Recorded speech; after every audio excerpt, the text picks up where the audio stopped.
Vous savez quel est le point commun de toutes les personnes qui en font trop, qui portent trop sur leurs épaules? Elles ont toujours l'impression qu'elles n'en font pas assez. Elles ne célèbrent pas leur réussite, elles refusent de s'octroyer du repos, ou alors elles culpabilisent quand elles s'octroient du repos, et elles mettent la barre plus haut à chaque fois qu'elles commencent tout doucement à s'approcher de leur objectif. Bref, elles passent leur vie à courir après les choses à faire. Si tu te reconnais là-dedans, reste avec moi, on a des choses à se dire. Bienvenue dans Psychologie de comptoir. On dit tous qu'on fait de la psychologie de comptoir quand on part dans des grandes discussions sur les comportements humains, les émotions, les relations. Et moi, je me suis toujours demandé ce que ça donnerait si une psy le faisait vraiment. Alors voilà, je m'appelle Barbara et c'est exactement ce qu'on va faire ici. Installe-toi confortablement, un petit verre à la main si tu veux, et on est parti. Salut mes douces, je suis ravie de vous retrouver pour cet épisode de podcast qui me tient particulièrement à cœur parce que si vous suivez mon contenu, vous savez que j'accompagne majoritairement des femmes qui ont ce point commun d'avoir toujours l'impression qu'elles ne font pas assez ou qu'elles devraient faire plus. En tout cas, qui se mettent une grosse pression par rapport au fait de faire. Alors qu'elles ont tout aussi le point commun d'en faire en réalité 1000 fois trop. Donc ce paradoxe entre le fait d'avoir l'impression de ne jamais en faire assez, alors qu'en fait d'un regard extérieur t'en fais déjà 1000 fois trop, c'est un truc qui moi me fascine, c'est un truc que j'adore accompagner quand je suis en séance avec vous. Donc je me suis dit que ça serait super intéressant d'en parler aujourd'hui dans cet épisode. Un truc qui moi me vient à chaque fois quand j'entends des personnes me parler de tout ce qu'elles font et de toute cette impression qu'elles n'en font pas assez, c'est toujours ce terme de assez. Et pas assez par rapport à qui ? Pas assez par rapport à quoi? Quand est-ce que ce sera assez? Qu'est-ce qu'il faut pour que ce soit assez? Et ce qui est fascinant, c'est qu'en réalité, il ne s'agit pas tellement de ne pas faire assez, mais de ne pas être assez.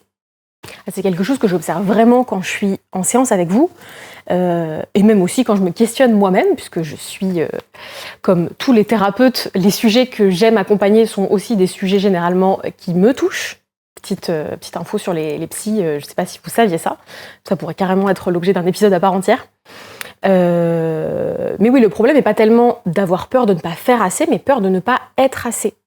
Ça passe d'une forme de culpabilité de « Ah, mais peut-être que je fais pas assez, peut-être les gens se disent que je fais pas assez, peut-être que je devrais faire plus » à « Non, mais en fait, je suis pas assez. Si je fais pas tout ça, je suis pas assez efficace, pas assez productive, pas assez déterminée. » Tout ce que vous voulez mettre derrière, mais c'est plus seulement une question de faire, c'est une question d'être, donc une question d'identité, ce qui est 1000 fois plus douloureux à ressentir que simplement le fait de se dire « Ah, peut-être que j'ai pas donné assez d'efforts ou fait assez sur un cas précis ».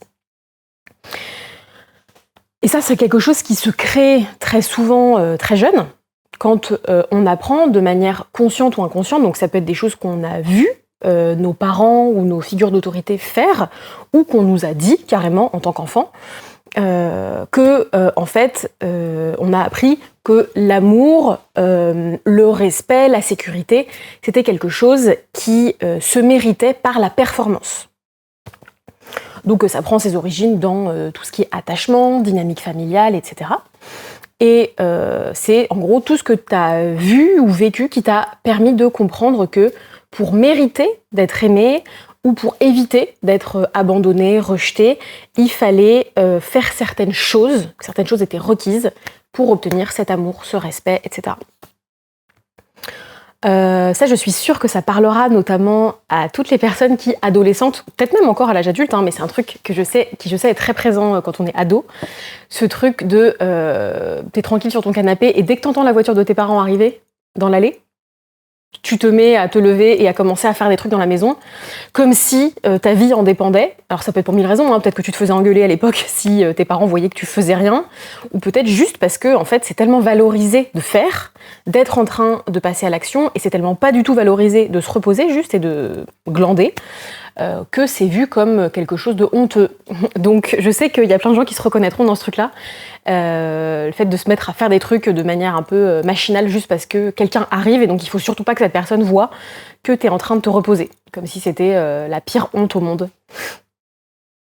Petit rappel sur cet épisode de podcast, qui est vrai sur tous les épisodes de podcast, il porte bien son nom, je l'ai bien choisi, il s'appelle Psychologie de comptoir, donc je fais évidemment des généralités et je donne des pistes de réflexion, de compréhension, etc.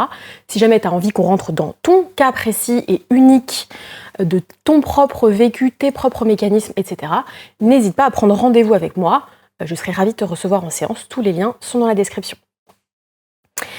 Et en fait, plus on grandit, on développe ce truc-là très jeune, généralement, mais plus on grandit, plus on vit des expériences qui renforcent finalement ce truc qu'on a pu apprendre en étant enfant.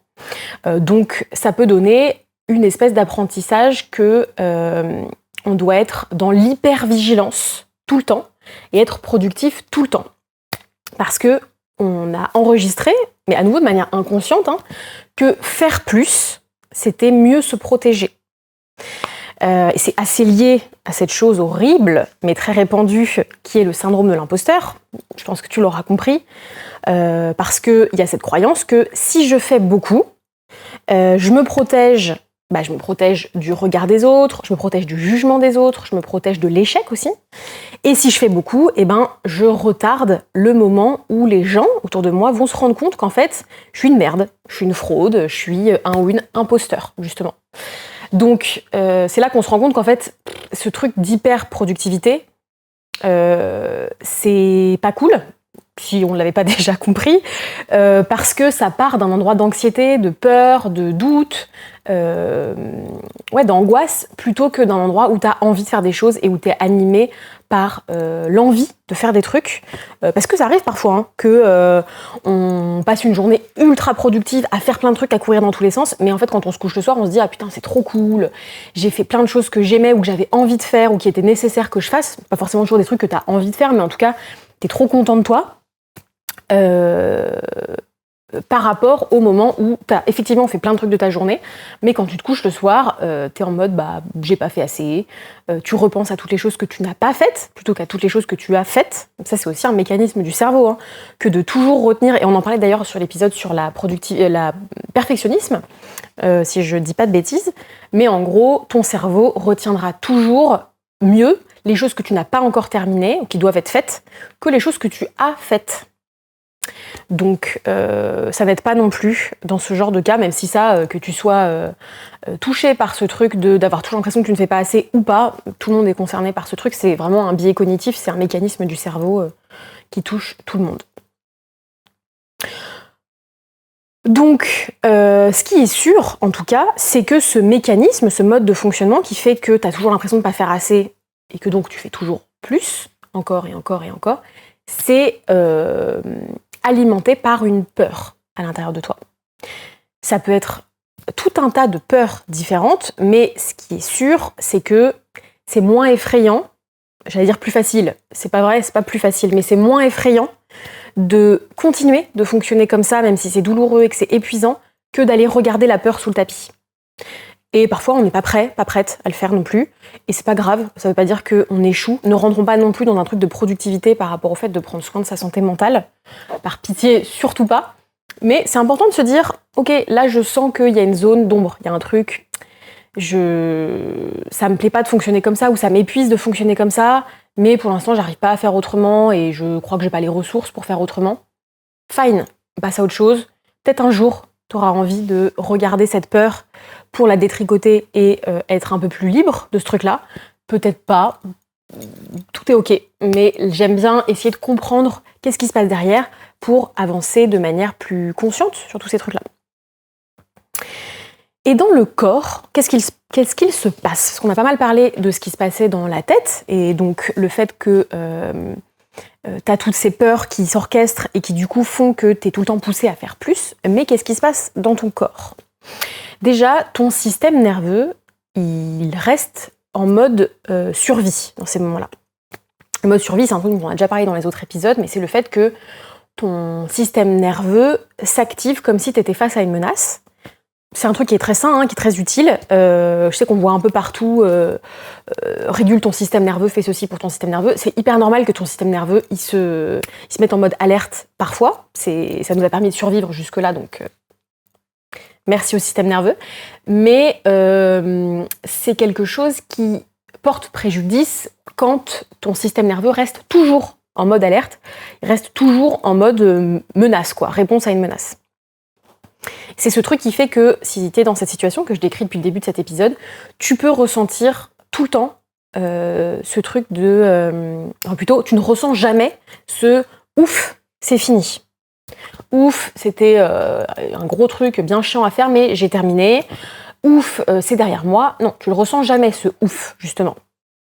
Et donc, ton corps ne sort jamais vraiment de l'alerte. C'est aussi pour ça que probablement, tu es fatigué très souvent, voire tout le temps, même quand tu te reposes, même quand tu fais des bonnes nuits de sommeil, parce qu'en fait, là, le repos dont a besoin ton corps, c'est pas du sommeil, c'est un repos émotionnel, un repos nerveux, on va dire. Donc le sommeil apporte une forme de repos, mais comble pas tous tes besoins de repos. Et si émotionnellement c'est dur tous les jours pour toi, parce que tous les jours t'as peur de pas faire assez et que t'en fais trop, bon bah des nuits de sommeil ne suffiront pas à combler cette fatigue-là. Et puis ça c'est aussi alimenté par le fait qu'en fait quand tu fonctionnes comme ça et quand c'est une peur que t'as de jamais faire assez, le repos c'est un truc que tu vois comme un truc un peu dangereux. Alors à nouveau pas forcément consciemment, toi tu te dis pas ouh là là du repos, mon Dieu quelle horreur. J'espère pas du moins, mais tu peux avoir tendance à te dire par exemple un truc que j'adore pour illustrer ça, c'est les siestes. Les siestes. Il y a plein de gens qui adorent faire des siestes, qui le disent, qui l'assument, c'est pas un problème. Et c'est toujours intéressant de voir aussi les réactions de plein de gens au sujet des siestes. Ah non, mais moi jamais. Jamais je fais de sieste, surtout pas. Ma grand-mère est beaucoup comme ça. Elle s'assoupit un peu parfois après manger le midi. Et si on lui fait remarquer, avec ma sœur, ah bah mamie, tu t'es un peu assoupie sur le canapé. Ah non, mais pas du tout. Ah mais moi je ne fais jamais de sieste. Parce que c'est quelqu'un qui valorise et qui a valorisé toute sa vie. Mais c'est aussi lié à son histoire, à la génération dans laquelle elle est née, au fait que c'est une femme. C'est un autre sujet. Mais elle a toujours énormément valorisé le fait de faire. Et pour elle, le fait de se poser, de se reposer, c'est mal vu. Ou alors on va se coucher le soir, mais pas trop tôt. Et on se lève tôt le lendemain. Et on fait surtout pas de sieste. Donc, à nouveau, le fait de voir le repos comme une menace ou comme un truc qu'il faut pas faire, ça alimente cette fatigue constante. Donc à ce stade, moi j'ai envie de te dire quelque chose que je me force moi-même à faire rentrer dans ma propre tête chaque jour, parce que, comme je l'ai dit tout à l'heure, si je fais cet épisode de podcast et que ce sujet me passionne, c'est aussi parce que je suis complètement concernée, j'ai toujours l'impression que j'en fais pas assez. Donc je suis avec vous là-dessus, les girls. C'est que tu n'es pas sur cette terre pour faire, tu es sur cette terre pour être. À la fin, quand tout ça sera terminé et que tu seras décédé, ce qui aura été important, c'est pas forcément tout ce que tu as fait, mais ça aura été tout ce que tu auras été. Alors bien sûr, c'est des vases communicants, les choses que tu fais vont définir qui tu es, et ce que tu es va aussi définir ce que tu vas faire, mais je crois que quand on est quelqu'un qui a toujours envie de faire plus et qui s'inquiète toujours de ne pas faire assez, c'est très important de retenir que ce qu'on doit se souhaiter à tout prix, c'est d'être et pas forcément de faire. Comme d'habitude, c'est très très facile à dire, c'est beaucoup plus difficile de l'intégrer, de l'ancrer et de le vivre de cette façon-là. Donc, je vous propose qu'on regarde pourquoi est-ce que c'est difficile en fait de sortir de cette espèce de cercle vicieux. Alors pourquoi est-ce que c'est un truc qu'on fait et qui est si difficile de ne plus faire ? Déjà parce que, on l'a dit tout à l'heure, c'est un mécanisme que tu as appris généralement très tôt dans ta vie pour être aimé. Donc désapprendre ce truc-là et arrêter de toujours faire plus, c'est prendre le risque qu'on ne t'aime plus, qu'on t'abandonne, qu'on te rejette, soit l'une des pires choses qu'on puisse vivre en tant qu'être humain. À nouveau, même si c'est inconscient, c'est un truc qui fait très peur à un niveau très très très profond, parce que t'as appris que c'était comme ça que t'étais aimé. Et t'as appris que c'était ça qu'il fallait faire pour être aimé. Donc c'est prendre le risque qu'on ne t'aime plus. Même si c'est pas forcément vrai, même si c'est pas vrai, évidemment, mais c'est quelque chose que t'as intégré comme tel, et qui, comme tout mécanisme intégré très tôt, prend du temps à se déconstruire. Aussi parce que la satisfaction n'arrive jamais vraiment. En fait, quand tu fais des choses et que tu es productif, tu te fixes des objectifs, une fois que tu les atteins, une fois que tu es arrivé au bout du truc que tu avais à faire, surtout quand c'est des big projets, t'as une satisfaction à la fin. T'as une espèce de reward, de sensation de réussite, d'accomplissement, de fierté. Sauf que quand t'es dans ce mécanisme-là, t'as jamais ce truc-là, ou très rarement. Tu célèbres pas vraiment tes réussites. Dès que t'arrives au point où t'as atteint, en fait, ton objectif, tu te fixes un objectif encore plus haut, donc tu célèbres jamais vraiment. Donc t'as jamais vraiment ce truc de « Ok, merci, c'était super, bravo ». On célèbre et plus tard on passera à un objectif suivant. Non, t'es toujours dans une espèce de surenchère de comment faire plus, comment faire mieux. Donc t'as jamais vraiment ce moment de ouf, comme on disait tout à l'heure, et de satisfaction. Donc c'est une course en avant en fait, tout le temps, tout le temps. Et puis pourquoi c'est aussi tellement difficile de ne plus faire ce truc-là? C'est un énorme morceau, mais parce que la société, la culture dans laquelle on baigne, elle valide, et même elle encourage ce mode de fonctionnement. En fait, on vit dans une société capitaliste où ta performance, ta productivité compte 1000 fois plus que ton bien-être. Quoi qu'on en dise, quoi que les entreprises, les pouvoirs publics puissent dire, en réalité, on vit dans une société qui fonctionne de telle manière que ta productivité, c'est la chose la plus importante qui soit. Et puis, on est aussi dans une seule culture. La seule culture, c'est la culture de l'effort, en fait. L'effort à tout prix pour aller vers le succès. Donc, c'est ce mode de fonctionnement qui veut qu'on travaille dur, qu'on ne s'écoute pas trop, qu'on se fixe des objectifs toujours plus inatteignables ou difficiles à atteindre. Et ces fameuses expressions qui vont avec de just do it. Et ma préférée de toutes, puisqu'on parlait du sujet des siestes juste avant, je dormirai quand je serai mort. Je l'adore celle-ci, je dormirai quand je serai mort. Personnellement, je dors minimum 9 heures par nuit. Je ne dormirai pas que quand je serai morte, je dormirai un petit peu chaque jour. Et aussi quand je serai morte, bien sûr, mais ça, vraiment, autant il y a plein de trucs où je tombe dedans, autant ça, c'est pas pour moi. Et puis bien sûr les réseaux sociaux. Les réseaux sociaux, c'est une publicité quotidienne de la performance. C'est des gens qui nous montrent en permanence leur meilleur visage, leur meilleure production, leur meilleure performance, tout le temps, tout le temps, tout le temps. Et plus tu scrolles, plus tu vois des gens encore et encore et encore qui réussissent. Il y en a quelques-uns, des gens qui partagent sur les réseaux leurs difficultés, leurs doutes, leurs échecs. Et merci à eux de le faire vraiment. Je pense que c'est super important, mais ça reste quand même minoritaire par rapport à tous les contenus qui sont créés sur les réseaux. Et puis la productivité, c'est un truc qui s'invite partout dans cette culture, cette société et son mode de fonctionnement. Ça s'invite partout, même dans les moments de bien-être. Donc même le sommeil, le sport, le repos de manière générale, ça devient un truc de performance aussi. J'en parlais dans un épisode où je disais que je m'étais mis à plus marcher, et que j'étais trop fière de moi, je marchais à peu près 4000 pas par jour, et que j'avais vu sur les réseaux qu'en fait il fallait marcher 10 000 pas par jour. Et du coup, je me suis sentie comme une merde, parce que je me suis dit qu'en fait, moi, 10 000 pas, j'avais pas le temps de les faire, les 10 000 pas, et que du coup, ce que je faisais n'était pas assez. Donc en fait, même les moments où on a envie de prendre soin de soi, de se reposer, etc., c'est difficile parce que ça c'est joint à de la performance. Donc ça m'aide pas du tout à sortir de ce mode de fonctionnement, de ce schéma-là. Maintenant qu'on a dit tout ça, qu'est-ce qu'on peut faire pour sortir de ces boucles? Eh bien, ça va tomber sous le sens, mais, et à nouveau, facile à dire, mais il faut se reposer. Je vous laisse pas là-dessus quand même, j'en dis un petit peu plus. Mais les 2 raisons pour lesquelles il faut se reposer, déjà parce que tu mérites de vivre et pas de survivre. C'est vraiment un truc essentiel à comprendre, mais tes besoins sont ultra important. Ton besoin de repos, ton besoin d'oisiveté, ton besoin de vivre des moments drôles, des moments fun, des moments complètement vides de performance. Tu mérites de vivre une vie dans laquelle tu te sens épanoui, où à la fin de ta vie, tu te dis que tu as vécu une putain de vie géniale et épanouissante et enrichissante. Et c'est pas en faisant toujours plus, en montrant toujours plus de productivité, que tu seras épanoui et que ta vie aura été enrichissante. Donc, c'est le premier point. Je te souhaite vraiment une vie pleine et pas de la survie.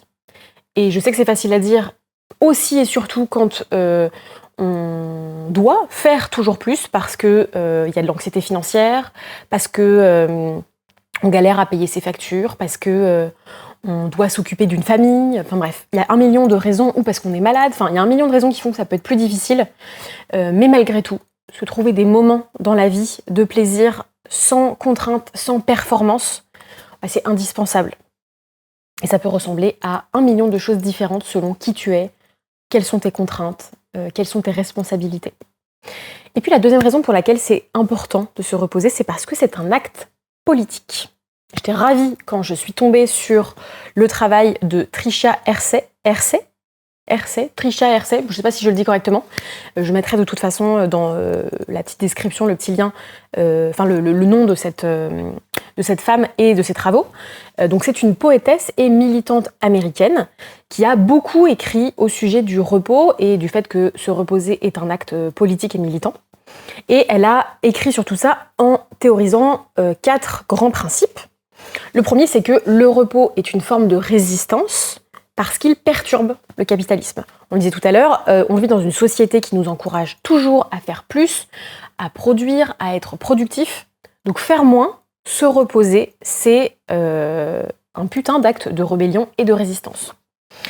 Le deuxième principe, c'est que, excusez-moi, je regarde en bas, je lis mes petites notes pour ne pas me tromper, pour celles et ceux qui me voient et qui ne m'écoutent pas, j'oublie toujours qu'il y a les deux. Le deuxième point, c'est que nos corps sont un lieu de libération. Donc je précise que son travail, il s'inscrit spécifiquement dans la libération des personnes noires qui ont subi l'esclavage et qui ont donc été dépossédées de leur repos, de leur droit au fait de se reposer. Donc je pense que son travail et sa manière de penser restent utiles à tous et à toutes, mais je trouve ça important de le replacer là quand même, parce que c'est vraiment la base de son travail. Donc nos corps sont un lieu de libération et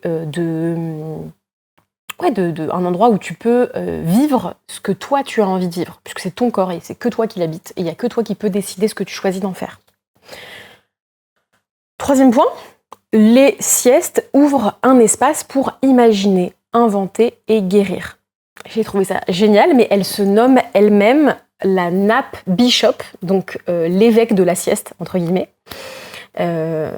Voilà, donc on parlait tout à l'heure des siestes, c'est exactement ça. Le repos de manière générale et les siestes en particulier, c'est un endroit où tu peux laisser libre cours à ton imagination, rêver, sortir de tout le quotidien et de toutes les tâches qui sont à faire et de toute la productivité qui en découle. Et enfin, notre espace de rêve et de liberté d'imagination, de sortie de ce monde, nous a été volé et on le réclame. Donc à nouveau, un putain d'acte militant de juste choisir de se reposer. Et je trouve que c'est un sujet qui est fascinant, qu'on soit intéressé par le militantisme, les aspects politiques ou non. Le fait de se dire qu'en fait se reposer, ça va au-delà de juste dormir le soir et d'accepter ou non de faire des pauses, c'est militant. Et c'est indispensable de le faire pour soi et pour la société dans laquelle on vit. Donc s'il y a des jours où tu te dis « Non mais je vais pas me reposer, j'en ai pas tant besoin que ça », rappelle-toi que si tu le fais pas pour toi, tu le fais pour cette société, ok ? Voilà. Et puis rappelle-toi aussi que c'est toi qui places la barre de ce qui est assez ou pas. On disait au début, moi ce que j'aime bien poser comme question aux personnes qui poussent la porte de mon cabinet et qui me disent « J'ai toujours l'impression que je ne fais pas assez, que je ne suis pas assez », assez par rapport à qui ? Assez par rapport à quoi ? Qu'est-ce qui sera assez ? À quel moment de ta vie tu vas considérer que c'est assez ? C'est toi qui places le curseur, c'est toi qui mets la barre où tu as envie de la mettre. Donc, si demain tu as peu d'énergie et que tu as envie de placer la barre assez bas, et que faire assez bien, c'est faire un petit peu, et ben c'est très bien. Peut-être que demain tu feras un peu plus parce que tu auras plus envie, plus d'énergie, peut-être que non. Et ce sera très bien aussi. Décider de faire de ton mieux sans t'épuiser, c'est déjà largement assez, justement. J'espère que tout ça fait sens, ça fait beaucoup de mots assez. En tout cas, je vous souhaite de prendre grand soin de vous, mes douces. Et je vous souhaite une très belle journée. Gros bisous!